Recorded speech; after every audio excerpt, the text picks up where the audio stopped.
माया और ये छाया एक जगह स्थित नहीं रहती है। ये बात सबको पता है, सबको पता है। मैं बहुत बड़ी बात नहीं कर रहा हूँ, हमें पता, आप लोगों को नहीं पता। पर लेकिन इस पर मनन करो। जो मनन शब्दों पर कर जाता है वही मानव कहलाता है, वही परमात्मा का भक्त कहलाता है। काया माया छाया एक स्थित नहीं, एक जगह नहीं रहती। तो हम अपने रूप पर क्यों घमंड करूं, मैं अपने धन पर क्यों घमंड करूं? ये धन मेरा नहीं, ये वस्त्र भी मेरे नहीं है, हमने नहीं बनाए, पैसे से लिए, पैसे हमने नहीं दिए, पैसे भी कहीं और से आए। ये शरीर भी मेरा नहीं है। मैं क्या हूं? मैं हूं। मैं कौन हूं? आत्मा। मैं कभी मरता नहीं हूं, ये आत्मा कहती है। मैं हूं तो मैं आत्मा हूं। ये घर परिवार गाड़ी घोड़े बंगले ये क्या है? मेरे कुछ नहीं है। दादा तेरी काया तेरी हवेली जैसे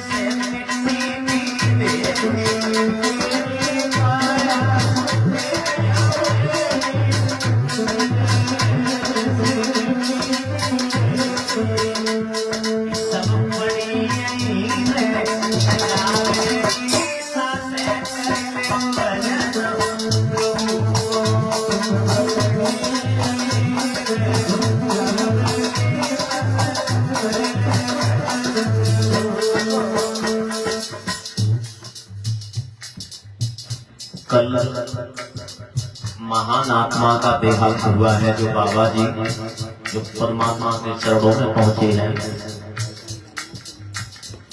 आप सोचो क्या इन्होंने लेटे लेटे जिंदगी काट दी? नहीं, कमाया होगा धन, कुछ लेके गए, ले चले गए। हमको भी जाना है, आप सबको भी जाना है, एक टका नहीं लेके जाना होता है। एक और उदाहरण दे दो दादा, समझने की बात है। जब धन दौलत इसे माया कहते हैं, ये माया नहीं है, भक्ति माया है। इसे पैदा करो, इसमें मन लगाओ, इसमें तन कमा दो। ये माया यहां भी काम आएगी और ये माया वहां भी काम आएगी। और ये पैसे वाली माया न यहाँ काम आती है ना वहां काम आती है। अच्छा समझा दें, यहाँ क्यों नहीं काम आती? जब शरीर जब मैं जन्म लेता हूँ तब पहले वस्त्र पहनाते हैं वो कोई और पहनाते हैं। क्या तेरी कमाई है? हमारी कमाई से नहीं वस्त्र पहने। अंतिम जो वस्त्र पहनते हैं, अच्छा ठीक है, हमने जन्म लिया, हमने कमा नहीं पाया, बिना कमाए आए, धन हमने इकट्ठा नहीं किया। अरे सब जिंदगी जो कमाई वो धन कहाँ गया? जो मानव कमाता है, कमाने वाले धन से कफन भी नहीं खरीदा जाता है। सोचो, हमारे कमाए हुए धन से हमारे ऊपर कफन भी नहीं जाता है, तो चल जाए तो क्या है मेरा? मैं ये नहीं चाहता जो कुछ है नहीं तो संत बन जाओ। संत मत बनो, आत्मा को पवित्र करो, आत्मा को साफ करो। किसी की आत्मा को कष्ट देना सबसे बड़ा पृथ्वी पर पाप है। ऐसे माँ बाप, भाई, गांव के लोग, क्षेत्र के लोग, कोई अगर आपके सामने आए, अगर पानी मांगे तो पानी पिला दो, उसमें क्या जाता है? दादा मन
एक एक विधि की जगह पर मर जाते हैं, कट जाते हैं, है ना।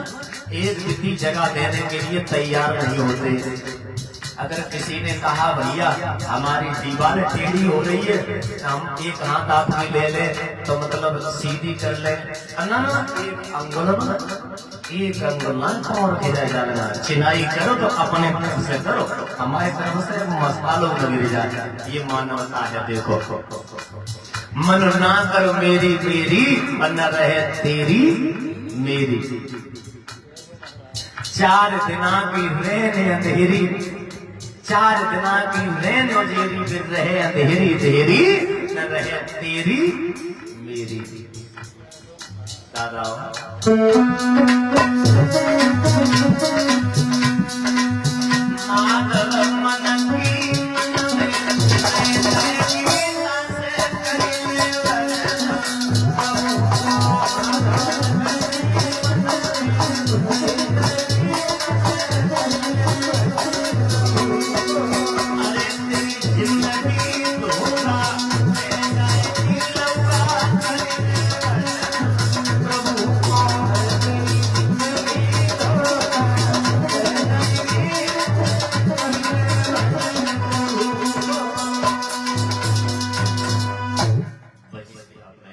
समय मैंने ज्यादा ले लिया है।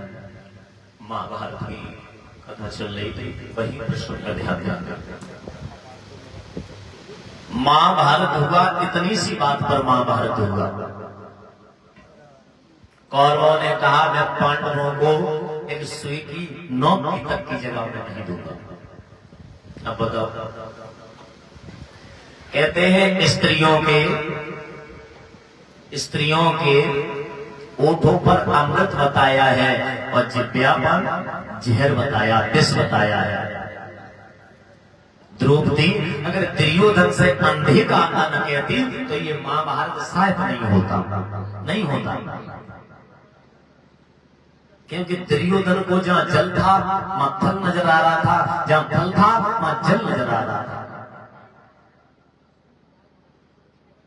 छोटी सी दलील बात नहीं, ललित बातचीत नहीं करेंगे, शांति पूर्वक बैठेंगे, क्योंकि आप बातचीत करोगे तो आपको समझ में नहीं आएगी।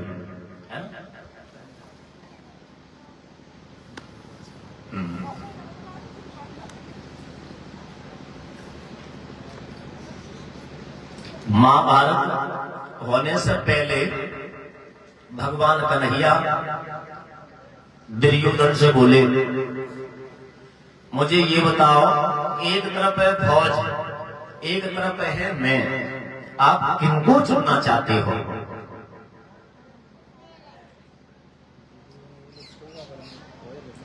दुर्योधन बोले, मैं फौज को चुनना चाहूंगा। अरे फौज तो फौज है, आप अकेले हो, आप क्या कर सकते हो? आप लड़ जाओगे हद से ज्यादा 10 लोगों से, हद से ज्यादा 50 लोगों से। अरे फौज है, मैं आपको नहीं चुनना चाहूंगा। ठीक है। पांडवों की तरफ भगवान मुरलीधर हो गए और दुर्योधन को फौज दे दी। महाभारत हुआ, चलते चलते महाभारत। अर्जुन जो थे अपने भाइयों का वध करते करते मुंह आया, भैया मुरलीधर मैं कैसे मारूं? ये मेरे भाई हैं, ये मेरे मामा हैं। अर्जुन बोले, माधव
अर्जुन बोले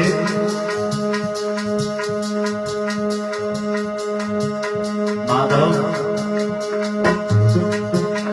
ये बाबा भी समय ये मामा सगुनी है ये नेत्र पे नोई मचे असवस खाना है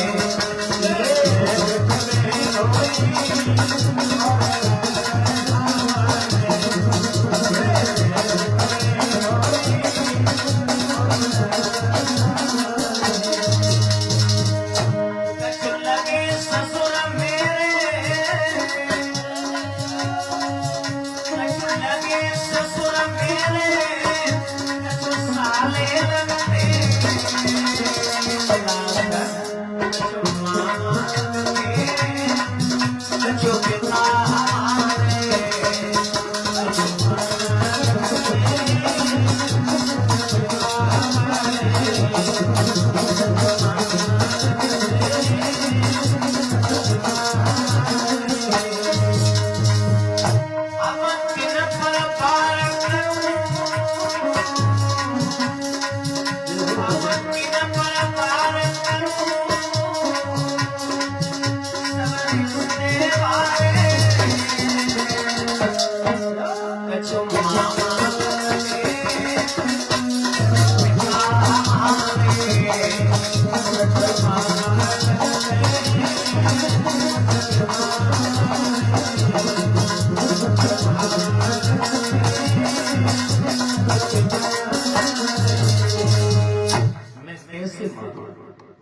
इधर भैया खड़े, इधर मामा खड़े, इधर बाबा खड़े, इधर ससुर खड़े, इधर साले खड़े, किन्हें मारूं आप बताओ।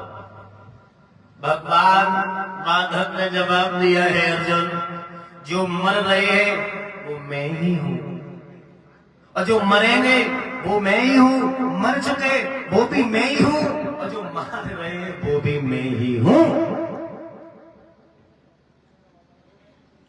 ये भाइयों का युद्ध नहीं है, ये केवल धर्म अधर्म का युद्ध है, केवल धर्म अधर्म का युद्ध है। तुम धर्म का साथ दोगे या अधर्म का साथ दोगे।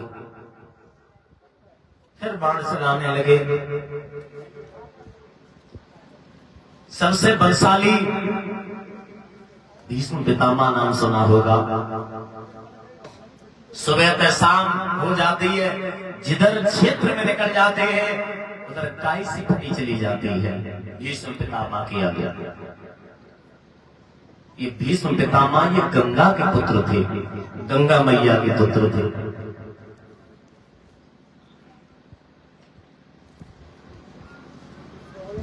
इन्हें इच्छा मृत्यु का वरदान प्राप्त था। इन्हें परमात्मा भी कोई नहीं मार सकता, परमात्मा नर नारायण कोई नहीं मार सकता, अपनी इच्छा से ही मर सकते हैं।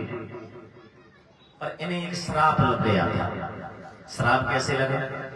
इस शिकार खेलने के लिए जंगल में गए, तो शिकार खेलने के बाद में जैसे ही आए एक वृक्ष के नीचे विश्राम करने लगे, आराम करने लगे।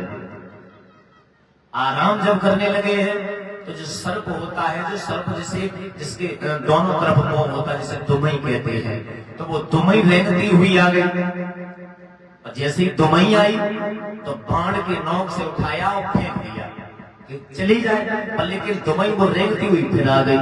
तो भीष्म पितामह ने फिर बाण पर लिया और फिर फेंक दिया, फिर आ गई।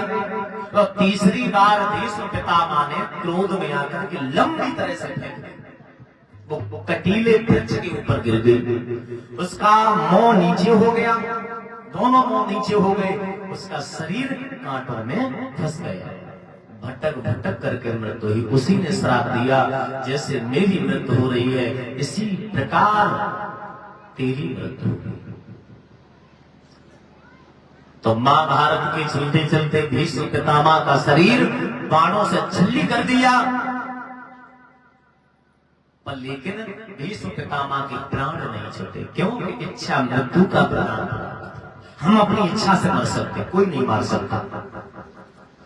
बाणों की सैया पर लेटे हैं, भीष्म पितामह की आंखों में आंसू आ गए। मैंने क्या धर्म कर दिया। हमारे पांडव भी नाती हैं और कौरव भी नाती हैं। मैंने कौरवों को भी अपने हाथों से खिलाया, मैंने पांडवों को भी अपने हाथों से खिलाया है। आंखों में आंसू भरते हुए भीष्म पितामह बोले, आरे भीष्म सरसैया पे परे, और पितामह सोचो करे रे वाले।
बोले, अरे बुलाए दे मेरे पारस को,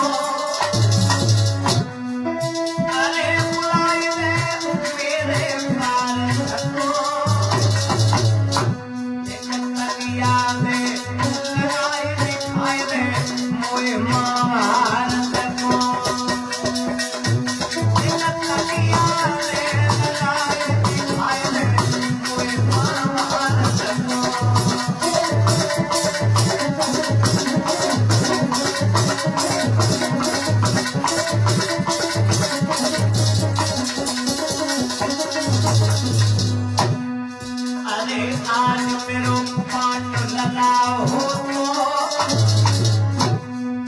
अरे आज मेरा पान सुना हो मुझे भारी नहीं प्यास पिवाए मुझे गंगा जल से भैया भारी नहीं प्यास पिवाए मुझे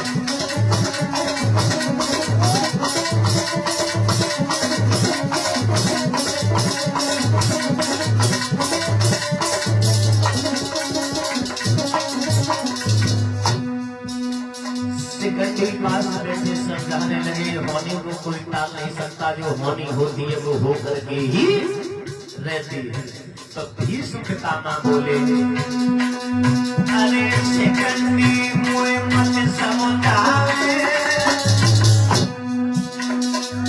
बचाए जाए के तनाव पैर मत सुख अपने न किया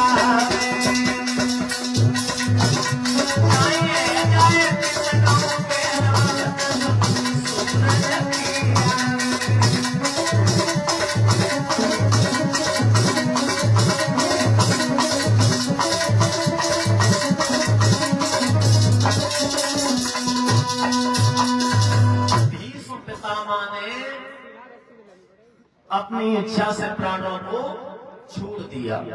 जैसे प्राणों को छोड़ा, याद रखना मेरे भक्त श्रोताओं, महाभारत हुआ और महाभारत होने के बाद जैसे कोई खत्म होता है तो पिंडदान करते हैं।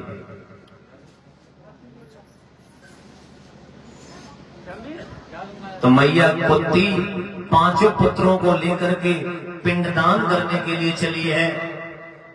तो मैया कुंती ने कहा, धर्मराज से कहा, बेटा एक पिंडदान आप कर्ण के लिए कर दो।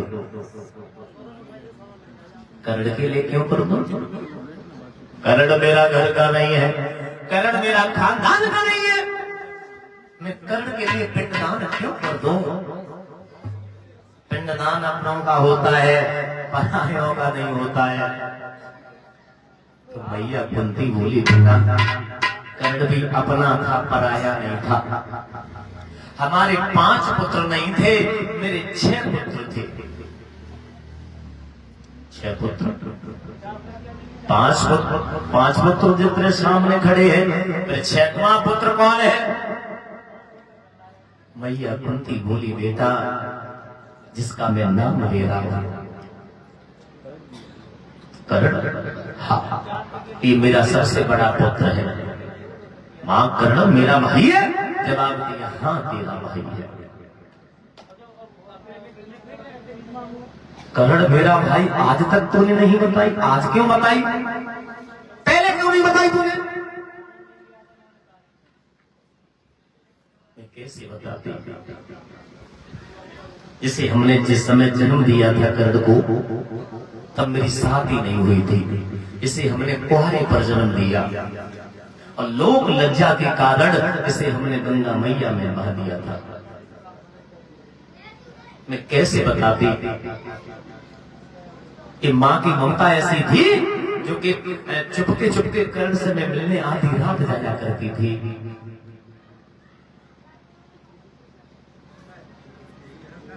धर्मराज मां से कहने लगे, मैया तूने ऐसे बलशाली कर्ण भाई को तूने मरवाया है, तू मां नहीं, तू हत्यारे में है मां। तूने अर्जुन कुछ नहीं थे, कर्ण के आगे अर्जुन कुछ नहीं थे, इतना बलशाली कर्ण था। धर्मराज आंखों में आंसू भरते हुए मां से कहने लगे, मां सुन,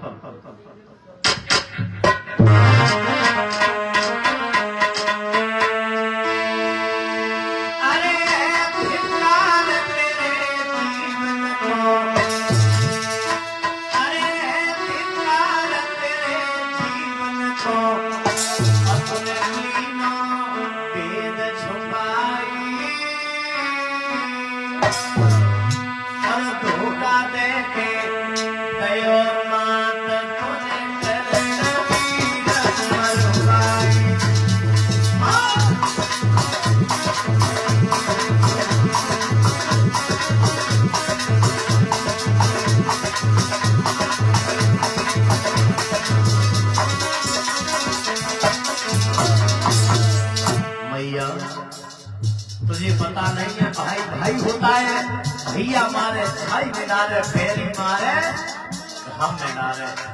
भाई भाई होता है माँ, तू पहले बता देती तो आज हम 5 नहीं 6 होते।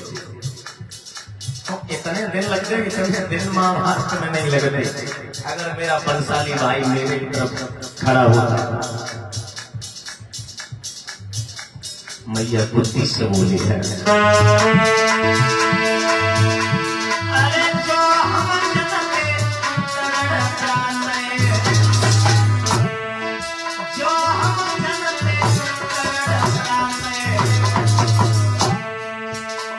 हम लड़ते लड़ाई,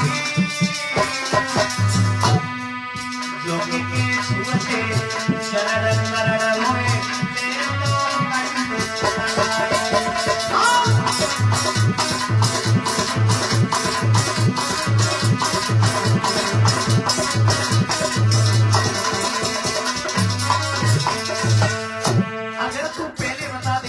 मेरा बलशाली भाई मरता नहीं। अरे वो तो बड़ा था, मैं पैर छू करके भैया को मना लेता और भैया मुझे कंठ से लगा लेता।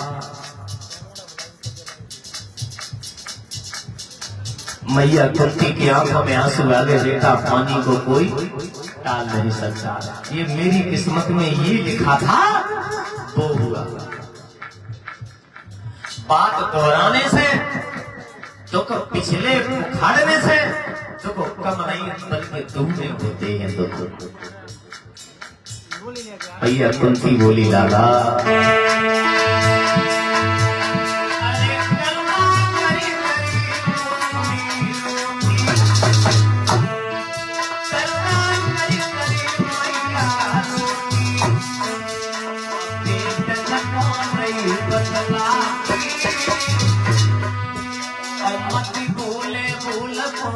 बोल लला मेरी फटी जाती है साथी, बोले बोल लला मेरी।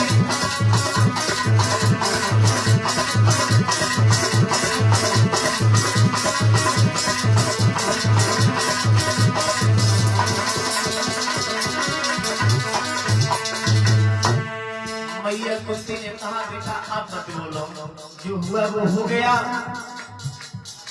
ये कर्ण जो था ये सूर का पुत्र था। मैया कुंती की शादी नहीं हुई थी, तब मैया कुंती ने सूरदेव को आह्वान किया। सूरदेव के द्वारा इस पुत्र का जन्म हुआ।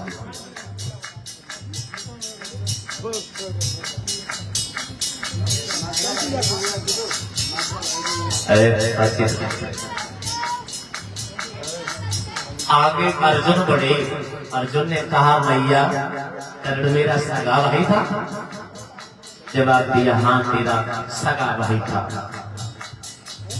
अर्जुन जानते तो थे कि ये मेरा भाई है, पर लेकिन हकीकत में नहीं पता था कि मेरा सगा भाई है। तो कर्ण ने बहुत मदद भी की पांडवों को। जहां अन्याय अन्याय करता था, अन्याय को रोक देता था कर्ण। जबकि दुर्योधन के साथ खड़ा था। क्यों खड़ा था? अधर्मियों का साथ क्यों दिया कर्ण ने? कर्ण ने अधर्मियों का साथ इसलिए दिया, मित्र मित्र होता है। उसने अधर्म का साथ नहीं दिया, अपने मित्र का साथ दिया। मित्र होता धीरज धर्म मित्र नारी, आफत काल पर विपत काल में मित्र खड़ा है, वो भी तो मित्र होता। अर्जुन बोले कोई बात नहीं भैया, जो हुआ वो हुआ, पर अपने बलशाली कर्ण भाई के लेस को इस जगह जलाऊंगा जहां लेस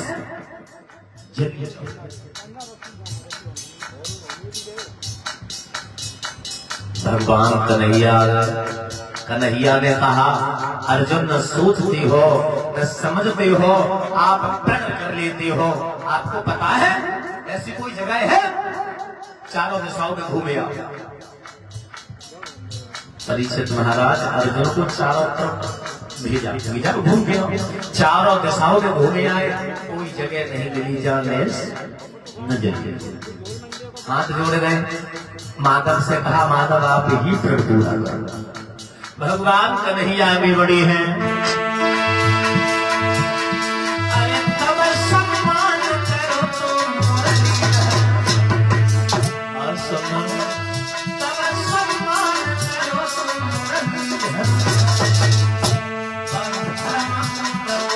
भाई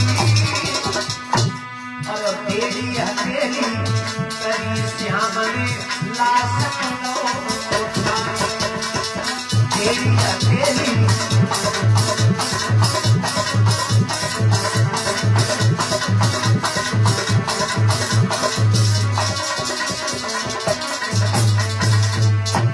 भगवान कन्हैया ने कर्ण की लेस को अपनी डेढ़ी की हथेली के ऊपर धारण कर लिया। डेढ़ी हथेली के ऊपर धारण किया है तो भगवान अपनी लीला दर्शाने लगे हैं।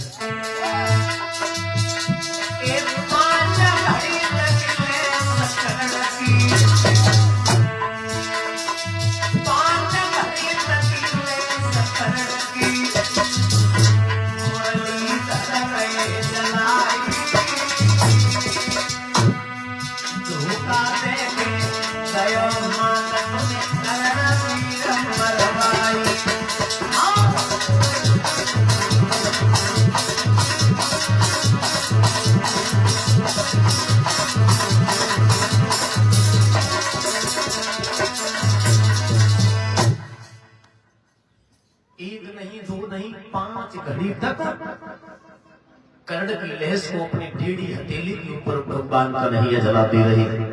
जलाने के बाद अंतिम संस्कार हुआ, पिंडदान हुआ। दादाओ उसी दिन धर्मराज ने श्राप दे दिया, मां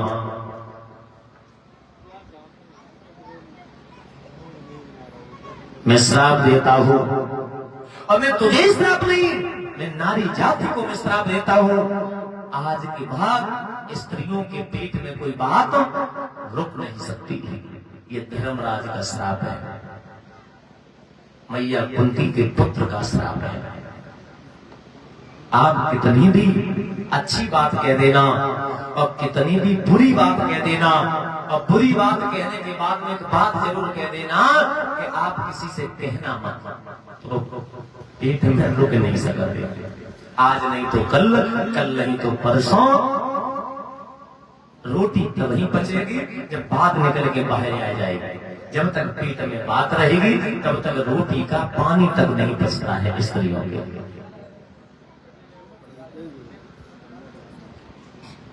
एक समय की बात है, पातालपुरी का राजा था, राजा बासुक। तो बासुक से मिलने के लिए एक दिन अर्जुन गए। बासुक ने जैसे ही देखा अर्जुन को आता हुआ तो उच्च आसन पर बैठा लिया। आप अर्जुन बैठो, बड़े दिनों बाद आपका आगमन हुआ। जवाब दिया हाँ। अर्जुन की नजर पहुंच गई शोभा की तरफ, शोभा की तरफ नजर पड़ गई कि आज जैसी मैंने शोभा मैंने कहीं नहीं देखी, ऐसी सभा की शोभा थी।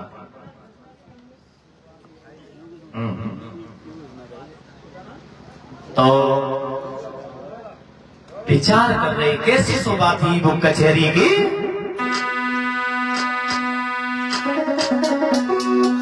कि शोभा तो सवाई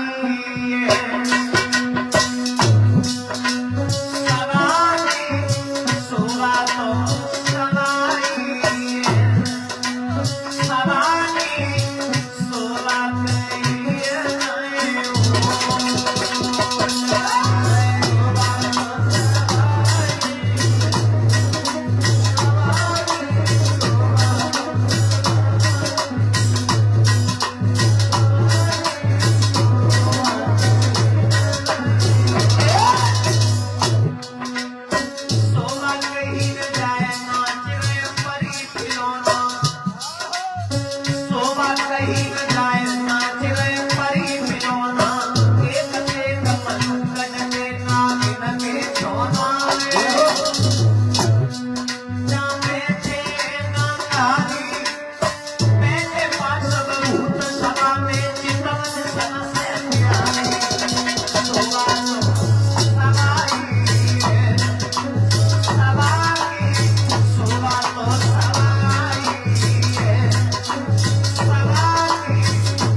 ऐसी शोभा योगेश आज तक मैंने कहीं नहीं देखी।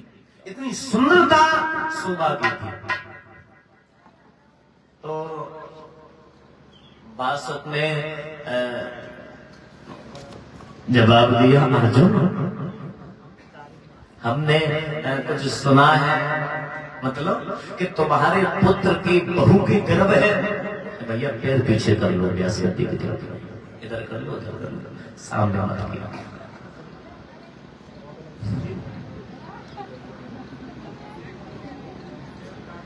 जवाब दिया, हाँ उत्तरा की गर्भ है। उत्तरा की, तुम्हारे हस्तनापुर में उत्तरा के गर्भ है और हमारे स्वयं पत्नी के गर्भ है। आज क्यों ना गर्भ की बाजी खेल जाए।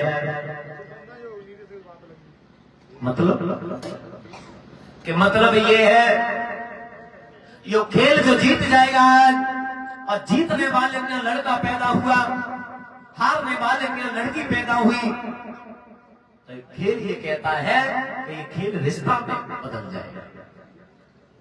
समझे? मैं समझ में शादी की कह रहे हो? हाँ मैं शादी की कह रहा हूं।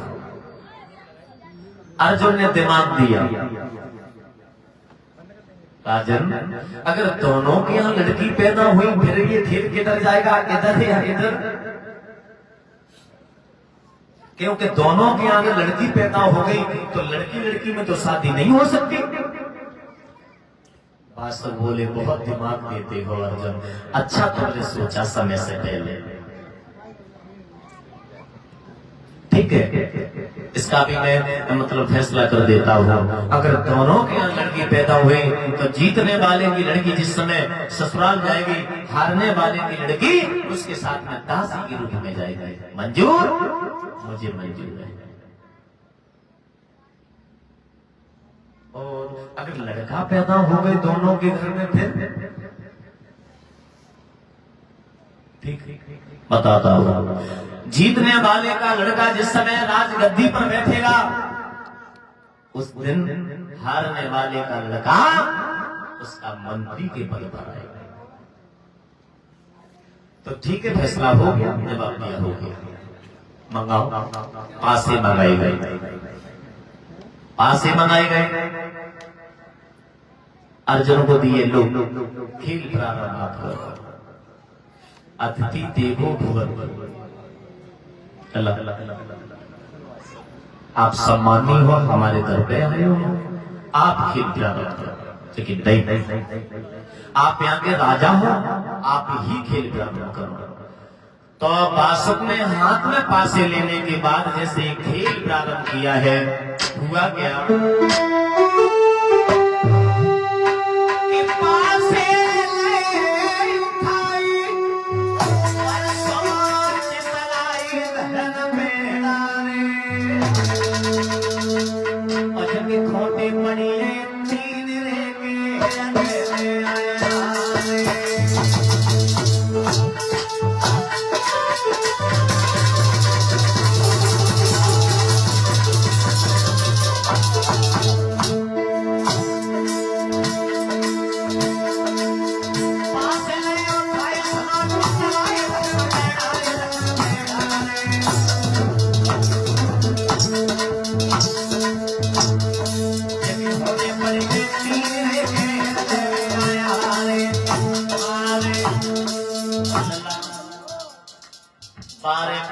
तीन पासे, 12 में से 3 पासे जैसे आए, एक पासे 12 उठा करके अर्जुन को दे दिए। लो अर्जुन के हाथ में जैसे ही पासे आए, पासे 12 उठाए नहीं चलाए सुने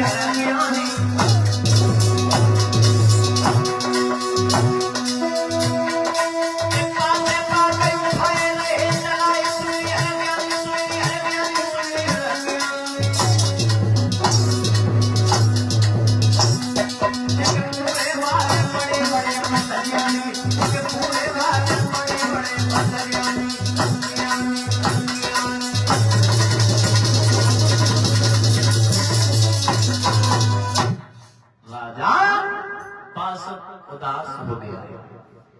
12 पासे में से राजा बासुक के केवल 3 पासे आए। अर्जुन ने जैसे ही बाजी डाली तो 12 पासे में से 12 पासे आ गए। जवाब दिया राजन, ये खेल मेरे हाथ में है। हाँ, जवाब दिया आपके हाथ में है। मैं कैसे मानूं? अगर आपके यहाँ लड़की पैदा हुई तो आप शादी करोगे। मैं कसम खा रहा हूँ गंगा मैया की, गंगा मैया साक्षी है, मैं छल नहीं करूंगा। चलिए, अर्जुन वहां से निकल आए। शाबाश। अर्जुन जैसे ही निकल के जैसे ही आए हैं हस्तिनापुर में, कचहरी को बंद किया। बासुक ने अपनी पत्नी के पास में आया। नागनी बैठी रहे। नागनी ने आता हुआ अपने हृदय सम्राट को देखा, कलाई पकड़ के अपने पास बैठा लिया। कोई बात बन गई? आज कशु बात बन है, तुम मुझे बताओगे ना, मुझे मालूम ना पड़े, कशु तो बात है।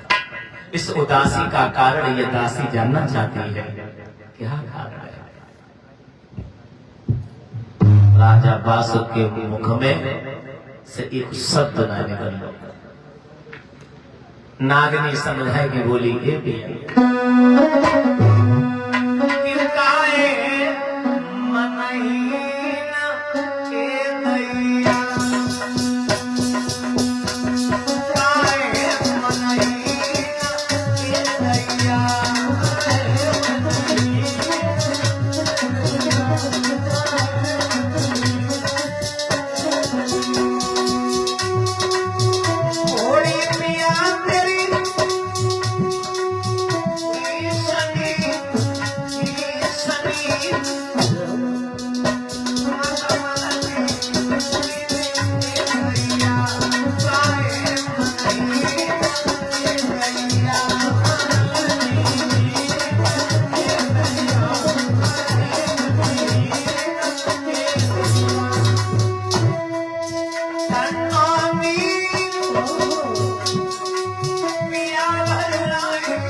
समझ नहीं सकती, पर लेकिन पूछ तो सकती हूँ,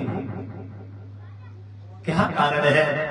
जवाब दिया राजा बासुक बोले, आज हमारी कचहरी में अर्जुन का आगमन हुआ तो हमने तुम्हारे गर्भ था। उधर हस्तिनापुर में उत्तरा के गर्भ था,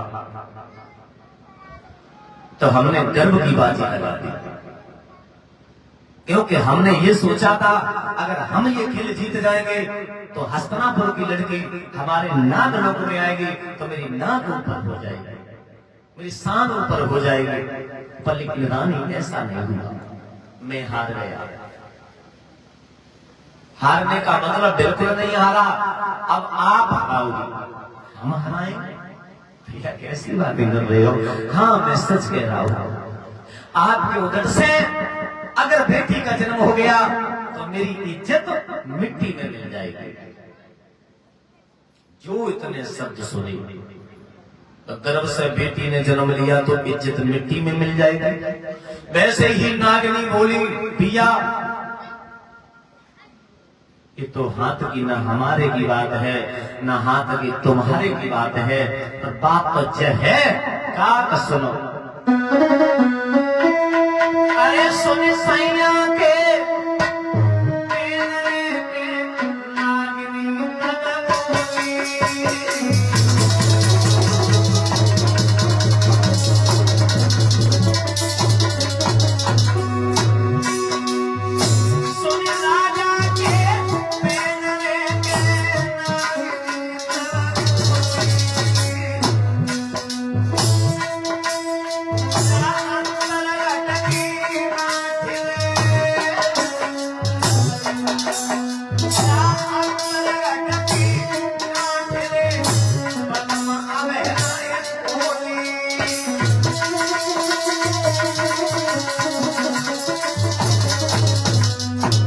पिया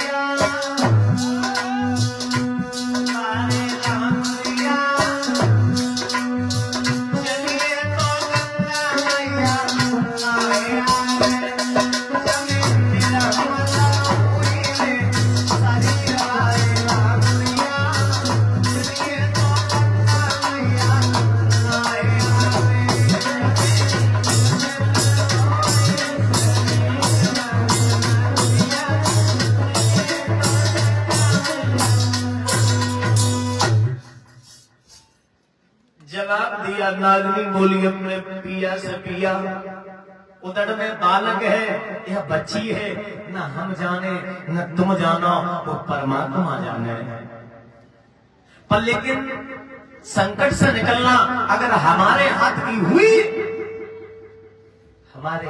हुई बात तो हम आपको निकाल दोगे। कैसे निकालोगे कि हम ऐसे निकालेंगे अगर हमारे गर्भ से बेटी का जन्म हुआ तो मैं गला घोंट के मार दूंगी, मैं अपना खुद भी मर जाऊंगा।